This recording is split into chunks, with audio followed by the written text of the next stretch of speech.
Romanos capítulo 6. Daqui a pouquinho, mas eu queria que você já abrisse a palavra de Deus para nós meditarmos.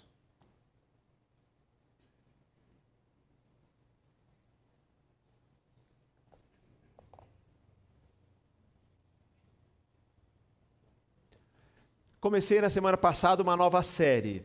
E sempre que eu começo uma nova série, eu fico muito empolgado. Como que você escolhe uma série de sermões para pregar? Sempre surgem de necessidades, de reflexões sobre a vida cristã. E esta série, particularmente, surgiu da minha constatação que nós temos uma visão muito restrita do Evangelho. Nós celebramos, como celebramos hoje, de forma correta, de manhã, a conversão e batizado de várias pessoas. Nós ficamos felizes porque essas pessoas foram alcançadas pelo poder do Evangelho e se converteram. Nós nos alegramos com o fato de que o Evangelho, e assim nós reconhecemos, é aquela porta de entrada para a vida eterna, e nós celebramos isso. Mas a pergunta que sempre fica por trás disso é o seguinte: nós relegamos o Evangelho unicamente à nossa conversão? Por isso que a minha pergunta nesta série de sermões é: que diferença o Evangelho faz em nossas vidas? Em outras palavras, depois que você se converteu, quanto do Evangelho está presente na sua vida? O quanto você permite que o Evangelho atinja a sua vida? Jerry Bridges, num livro que tem esse título, O Evangelho para a Vida Real, afirma: o Evangelho é a força vital da nossa caminhada diária com Deus. Aquele Evangelho que te salvou, e é poder de Deus, é mais do que uma mensagem, é poder de Deus para a salvação de todo o que crê, é o Evangelho que também lhe dá poder para viver uma nova vida. E eu costumo dizer que o Evangelho faz toda a diferença. Não queira, uma vez tendo se convertido, viver a vida cristã com a sua própria força. Muitos têm reduzido a vida cristã a um moralismo. Você se converteu, agora tem regras para seguir, essa sua vida muda aqui e ali, você segue essas regras, mas a pergunta é a seguinte: quem é que me dá poder para seguir essas, vou usar a expressão regras? E na verdade não são regras, na verdade é um novo modo de vida. De onde vem o poder para que eu viva uma nova vida, uma vida, como disse semana passada, digna do Evangelho de Cristo? Então, queridos, meu objetivo nessa série é que você entenda que o Evangelho vale para toda a vida, queridos. A pergunta da semana passada foi a seguinte: cada vez que eu me vejo diante de uma situação, eu tenho que perguntar assim: como o Evangelho se aplica a esta situação? Como é que eu aplico o Evangelho? Em outras palavras, como é que eu aplico a palavra de Deus? Como que o Evangelho, porque o Evangelho é de Gênesis a Apocalipse. Como é que eu aplico? E é o nosso grande desafio, o discipulado, a santificação, a nova vida, significa em nós fazermos sempre essa pergunta e nos submetermos. E aí nós vimos semana passada algumas questões. Por exemplo, eu tenho que perguntar: tem que fazer um negócio, fechar um negócio na segunda-feira? Você tem que perguntar assim: como que o Evangelho se aplica a essa situação? Você fala assim: não se aplica. Se aplica. Esse símbolo aqui da cruz, que irradia poder para toda a área da minha vida, para a vida familiar, para a vida eclesiástica, para o uso do meu tempo, meus relacionamentos, uso do dinheiro, para a minha profissão. Nem sempre a resposta é tão simples, há dilemas éticos, mas eu tenho que perguntar: como que o Evangelho se aplica a esta situação? Por exemplo, vai resolver um conflito, você tem duas maneiras: faça do seu jeito, e o jeito humano sabe qual é. Ou você fala assim: Deus, como o Evangelho se aplica a esse conflito? Vai fazer um investimento? Você pode simplesmente fazer do seu jeito. Eu perguntar assim: como o Evangelho se aplica a essa situação? Uso do tempo, sonhos, prioridades, relacionamentos. O Evangelho é o poder que deve permear toda a nossa caminhada. O Evangelho, diz Jerry Bridges, é a força vital da nossa caminhada diária com Deus. Vou dizer, a minha maior alegria, a minha maior frustração. Minha maior alegria é quando eu vejo um cristão, seja ele um novo crente ou seja um crente de longa data, quando ele me pergunta: ou ele, na conversa, demonstra que está preocupado em saber o que a Bíblia diz, o que o Evangelho diz, como ele deve viver. Então, essa pessoa, o tempo todo, ela está preocupada, interessada em aplicar o Evangelho à sua vida. É uma alegria, porque essa é a dinâmica da vida cristã. Qual a maior tristeza? É quando eu falo sobre tantos assuntos, aplicando o Evangelho, porque pregação é aplicação do Evangelho em qualquer área, e na segunda-feira a pessoa faz exatamente o contrário do que eu preguei. Faz do jeito dele. E aí, queridos, de segunda a sábado, nós vivemos uma vida que não é a vida que Deus planejou para nós. Então hoje, nessa série O Evangelho para a Vida Real, eu quero falar sobre o Evangelho que transforma. Semana passada eu fiz 2 citações do Evangelho aqui. Tim Keller diz que, expresso de forma positiva, o Evangelho transforma nosso coração e nossa mente e muda a nossa maneira de abordar tudo na vida. Então eu diria a você que a caminhada cristã, a caminhada que segue-se à sua conversão, nada mais é do que o tempo todo aplicando o Evangelho às mais variadas situações da sua vida. Todos os dias. Ele tem que transformar, mudar seu coração, sua mente, maneira de abordar tudo na vida, maneira de viver. E ainda ele diz, a compreensão verdadeira do Evangelho de Cristo resultará em transformação e plenitude cada vez maiores em todas as dimensões da vida que foram atingidas pela queda. Deus nos criou perfeitos, a queda complicou tudo, o pecado complicou tudo. Antes da queda, as decisões eram todas corretas. Com a queda, a primeira decisão errada, nós começamos de maneira enviesada agora, não tomar as decisões que Deus deseja. E a conversão, o processo de você encarnar o Evangelho, significa você sendo transformado e permitindo que o Evangelho atinja todas as dimensões da sua vida que foram afetadas, que foram atingidas pela queda. Certa vez li uma frase que gosto muito, que diz o seguinte, que devemos pregar o Evangelho para nós mesmos todos os dias. Então eu prego para você de domingo, mas de segunda a sábado, prega para você. Ele está dizendo que eu tenho que pregar o Evangelho para mim. Todos os dias você tem que ler a palavra de Deus e permitir que ela pregue para você, porque o Evangelho tem a ver com a sua vida. O Evangelho é a chave da nossa salvação, mas também é o poder que nos move em santidade dia após dia. Eu gosto de pensar na perspectiva que o apóstolo Paulo fala em 2 Coríntios 5,17. Você pode me ajudar aqui. Se alguém está em Cristo, é nova criatura. Coisas velhas já passaram, eis que tudo se fez novo. Em outras palavras, você é nova criatura. E Gálatas 2,20, o que diz? Já estou crucificado com Cristo, e vivo não mais eu, mas Cristo vive em mim. E a vida que agora vivo na carne, humanamente falando, vivo na fé do Filho de Deus. Em outras palavras, ele está dizendo, quando me converti, me tornei uma nova criatura. 2 Coríntios 5,17. Nova criatura. Mas agora em Gálatas 2,20 está dizendo o seguinte, a minha vida, a vida que eu vivo, não é a vida que eu quero viver. A vida que agora eu vivo neste corpo, eu vivo pela fé. Já não sou eu mais quem vive, mas Cristo vive em mim. Quando eu pergunto como o Evangelho se aplica a determinada situação, eu estou perguntando, nesta dada situação, o que Jesus diria, o que Jesus faria, como Jesus agiria ou como Jesus reagiria. Querido, vou dizer o seguinte, se você apenas perguntar isso, vai evitar de fazer muita besteira. Dá uma paradinha, quando estiver dentro da situação, como é que Jesus, o que ele faria, como ele reagiria, ou como ele agiria, o que ele pensa com a situação. Pensa, se você fizer isso, você vai aí fechar a porta para o erro e para o pecado em muitas situações. Como dizia aquele antigo livro, em seus passos, o que faria Jesus? Parece simplista, mas é isso que muda. Na minha situação, dada a situação, como eu agiria, como Cristo reagiria. Nós não podemos ter uma visão que eu chamo de reducionista.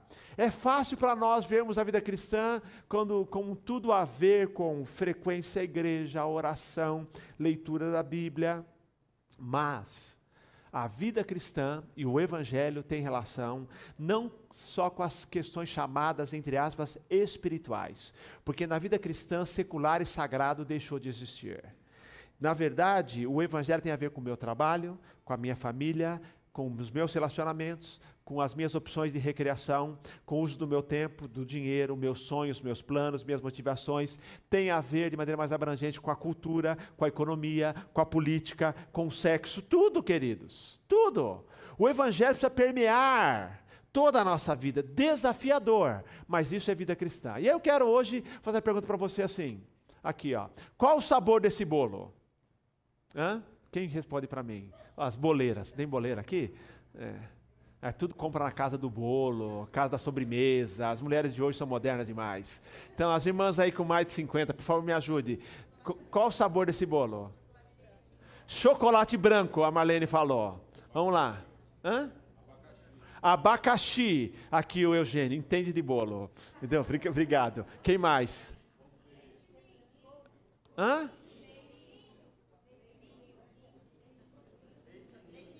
Leitinho, alguém olhou ali, leitinho. O que mais?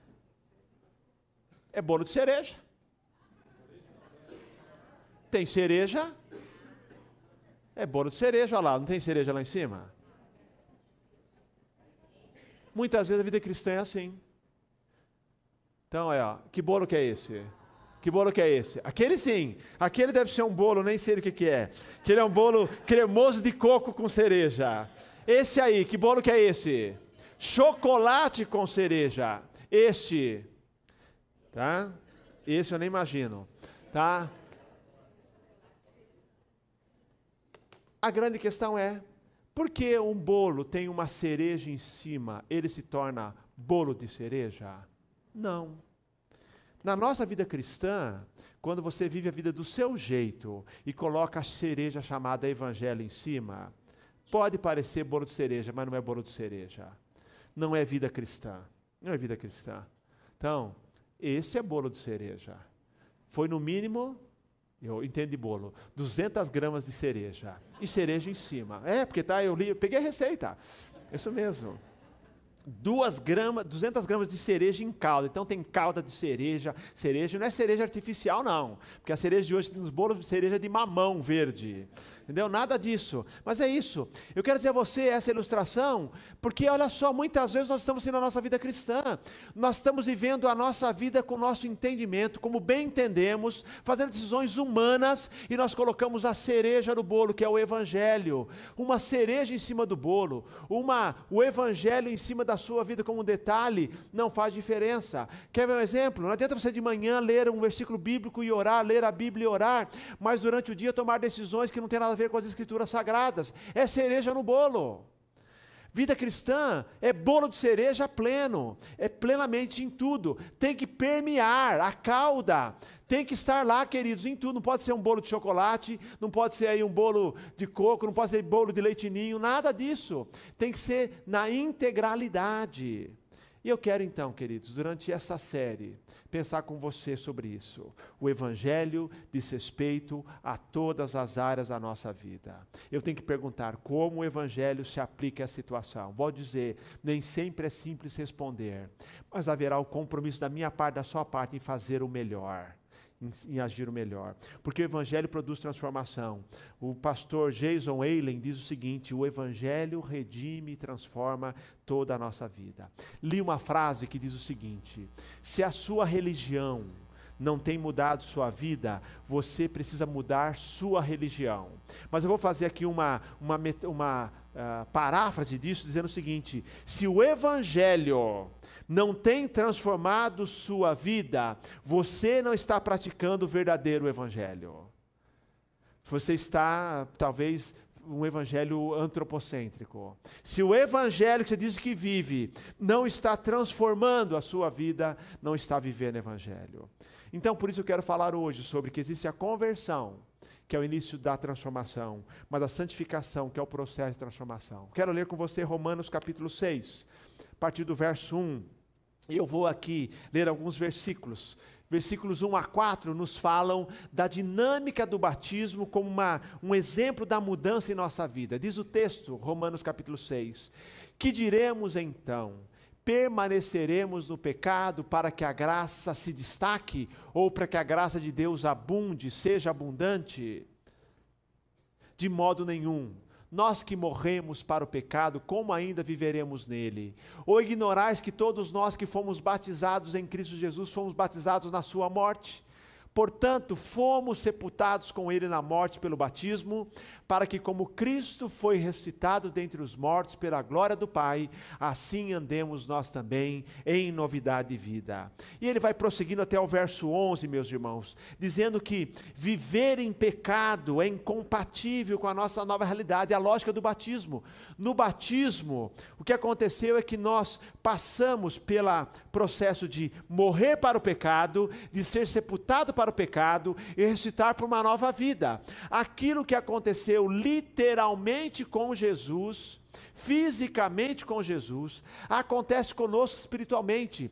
Quando hoje de manhã eu batizei 6 novos irmãos, esses batizandos estavam dizendo o seguinte: quando nós nos convertemos, nós morremos para a velha vida, fomos sepultados para a nova vida e ressuscitamos para uma nova vida. Por isso Paulo diz assim, na lógica do batismo, não dá para permanecer no pecado, porque você já morreu para o pecado. Alguém diz assim, não, me converti, mas continuo pecando, ou pecando de maneira sem controle. Não, porque você já é uma nova criatura. O batismo é testemunho do que aconteceu na sua vida. E ele então, os versículos 1 a 11, fala da doutrina da união com Cristo. Você, na sua conversão, foi unido a Cristo, e quando você se batizou, isso aconteceu, se identificou com Cristo, morreu, foi sepultado, ressuscitou para uma nova vida. Por isso que Paulo diz assim, olha para os romanos, não permaneça no pecado para que Deus demonstre a sua graça, porque nós precisamos, diz o verso 4, andar agora em novidade de vida. E os versos 12 em diante, ele vai nos falando o seguinte, leio agora, portanto, não reine o pecado em vosso corpo mortal, a fim de obedecerdes aos seus desejos. Tampouco apresenteis os membros do vosso corpo ao pecado como instrumentos do mal, mas apresentai-vos a Deus como vivificados dentre os mortos, e apresentai os membros do vosso corpo a Deus como instrumentos de justiça. Pois o pecado não terá domínio sobre vós, pois não estáis debaixo da lei, mas debaixo da graça. E então, haveremos de pecar porque não estamos debaixo da lei, mas debaixo da graça? De modo nenhum. Então o apóstolo Paulo vai dizendo, não é para pecar. E aí, depois os versos 22 e 23, ele diz o seguinte, mas agora, libertos do pecado, e tendo sido feitos escravos de Deus, tendes o vosso fruto para a santificação e por fim a vida eterna. Você pode ler comigo aqui? Essa é a realidade da nossa vida. Mas agora, libertos do pecado e tendo sido feitos escravos de Deus, tendes o vosso fruto para a santificação e por fim a vida eterna. Amém? Esse verso 22 resume os 3 tempos da salvação, que é a justificação, o último é a glorificação, vida eterna, e aqui entre a justificação e a glorificação é a santificação. E esse é um verso que fala exatamente desses 3 tempos. Você foi liberto do pecado, justificado.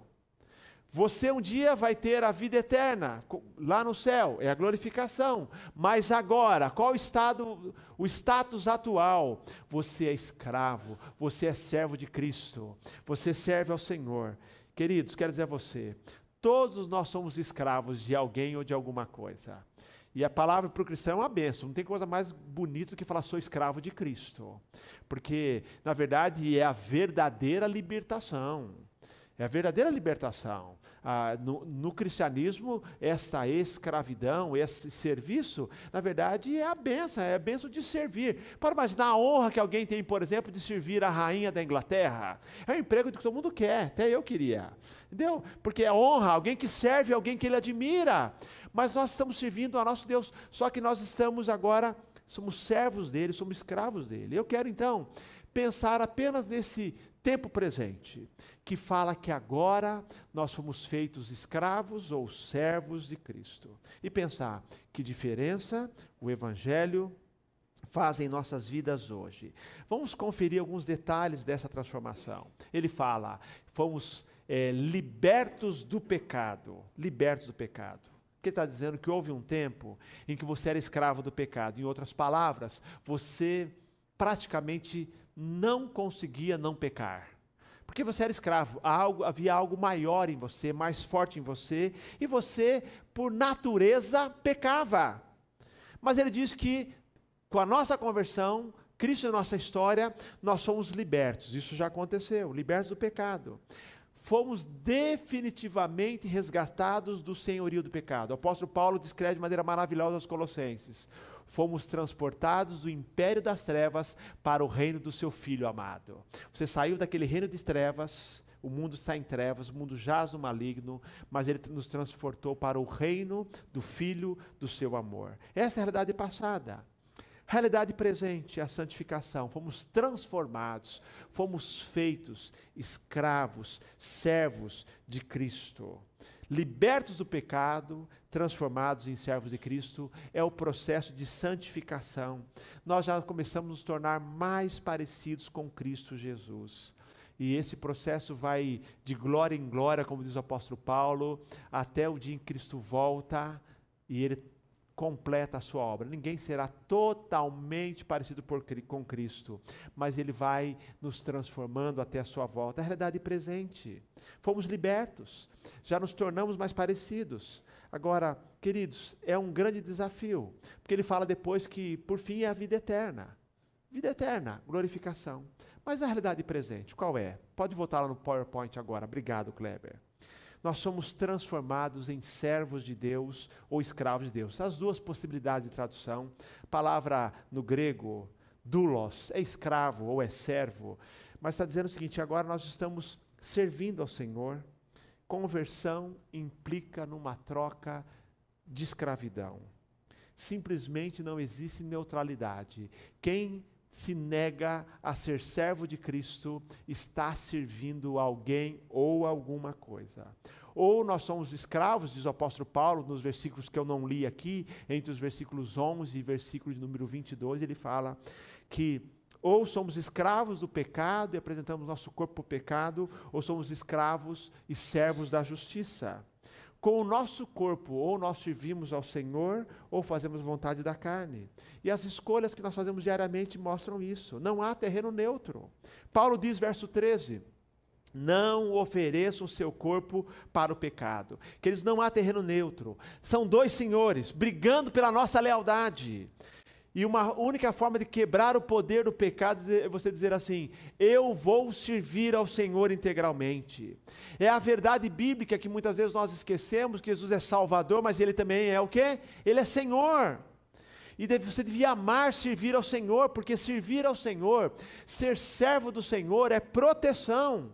Romanos 14, Paulo diz, versos 7 e 8, ninguém vive para si, e nós podemos viver para o Senhor ou não viver para o Senhor. Se vivemos para o Senhor, vivemos. Se morremos para o Senhor, morremos. Mas em tudo nós somos do Senhor.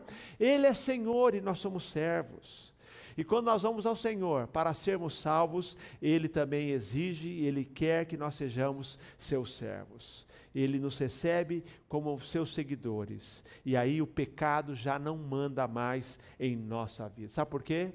Porque junto com a nossa salvação, o poder da ressurreição atua em nossa vida, e nós temos o grande privilégio de dizer assim, eu posso escolher não pecar. Pode imaginar?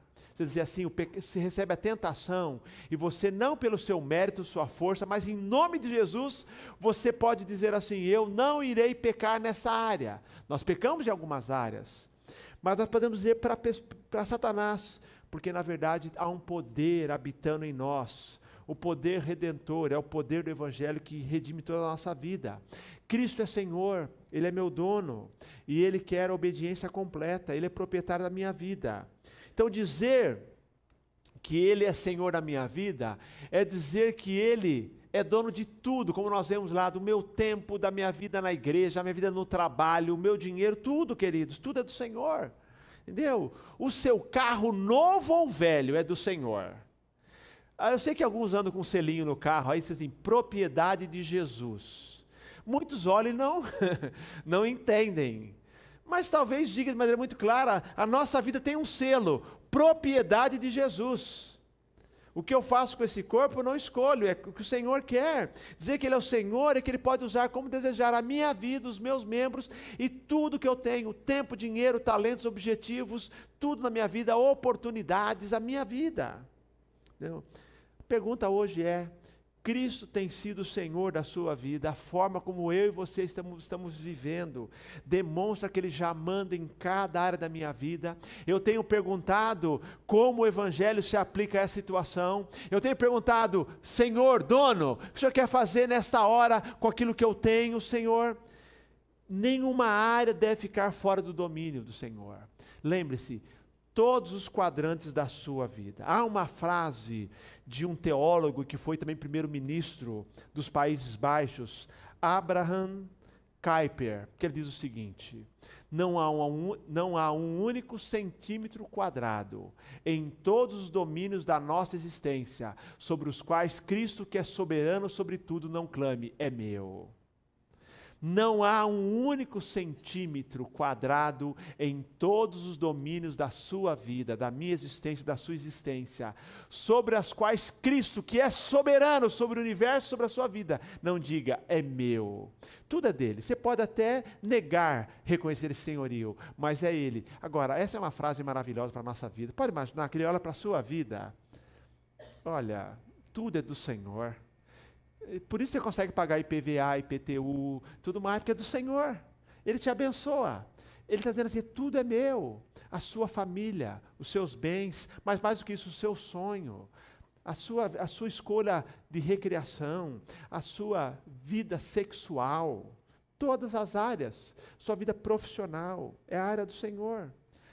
Esse dualismo entre sagrado e secular não é bíblico.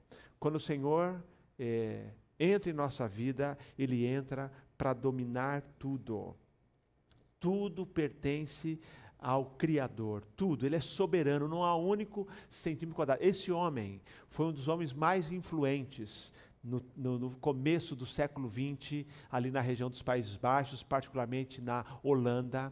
Esse homem foi estadista, foi primeiro-ministro, foi uma bênção porque ele entendia que o Evangelho precisava permear toda a sociedade. Ele usou a sua vida para a glória de Deus, pregando o Evangelho, vivendo o Evangelho. Jonas Madureira, comentando a frase desse autor, diz que até mesmo um ateu glorifica a Deus, porque sempre que usa a inteligência dele para negar a Deus, ele está se valendo de algo que foi dado por Deus. Até qualquer raciocínio. Não há como olhar, diz Jonas Madureira, não há como olharmos para todas as dimensões, por exemplo, da cultura, e não concluir que Deus pode ser glorificado lá. Querido, eu tenho me especializado, tentado ver a revelação de Deus até na música popular brasileira. Você ouve algumas músicas e você fala assim, esse camarada, ele escreveu, vou usar a expressão entre aspas, inspirado, porque na verdade é iluminado. Porque o que ele escreveu é a verdade, como diz Agostinho, toda a verdade é verdade de Deus. Então, se é um autor não cristão, escreveu uma música, e lá ele diz verdades bíblicas, foi usado por Deus. E às vezes é melhor que muito cantor evangélico, que grava cada coisa, uma tal de raridade. Por favor, ouça em casa e chore, entendeu? Que não diz nada, mas você pega às vezes uma música e fala assim, está aqui, revelação, poesia, quantas verdades nós temos, porque também o Senhor, Ele é o domínio de toda a criação, Então, quando você vai a um médico não evangélico, aliás, é pecado, está cheio de médico evangélico na igreja, Deus não abençoa. Então, quando você vai a um médico, a um dentista, qualquer profissional, não cristão, mas que ele usa a inteligência para lhe ajudar a resolver aquele problema, ele foi usado por Deus. Aquele conhecimento vem de Deus. Todo conhecimento vem de Deus. Agora, para o cristão, a responsabilidade é dobrada. Porque o tempo todo Deus está te dizendo, não há nenhum centímetro quadrado da sua vida sobre a qual eu não queira ser Senhor. Eu quero ser Senhor sobre toda a tua vida. Essa é a frase para você guardar durante a semana. Não há um único centímetro quadrado em todos os domínios de nossa existência, sobre os quais Cristo, que é soberano sobre tudo, não clame, é meu. Cristo é o Senhor. E eu quero terminar dizendo a você, nosso desafio é viver uma vida integralmente submissa a Cristo, naquelas áreas todas, na sua lista de prioridades, na sua agenda, no seu orçamento, nos seus sonhos, nos seus investimentos, no que você pensa, na sua família, nos seus bens materiais. Diga, tudo é do Senhor, tudo é do Senhor. É para a glória dele. E pergunte como usar integralmente. Escravos do pecado nós éramos, agora somos servos de Cristo. O passado éramos escravos, no presente somos servos de Cristo. E um dia vamos ter plenamente o gozo, diz o texto, da vida eterna, é a glorificação. Você se tornou servo de Deus. O Evangelho para a vida real, a diferença que o Evangelho faz, o Evangelho que transforma, é você obedecer a Cristo completamente, é submeter cada área, cada quadrante da sua vida à autoridade de Jesus. Então ele diz em Romanos 6:22, mas agora, libertos do pecado e tendo sido feitos escravos de Deus, tendes o vosso fruto para a santificação e, por fim, a vida eterna. O Evangelho que nos salva é o Evangelho que nos transforma. Então nós temos que dizer, queridos, aplicando, todos os dias da nossa vida, eu sei, você diga para o Senhor, eu sei quem eu sou uma nova criatura, sou servo do Deus Altíssimo e pela graça de Deus vou viver de acordo com essa minha nova condição. Jesus Cristo é o Senhor da minha vida, eu sou servo, porque nós somos chamados para viver integralmente submissos a Ele. Só assim, Cristo vai receber a glória.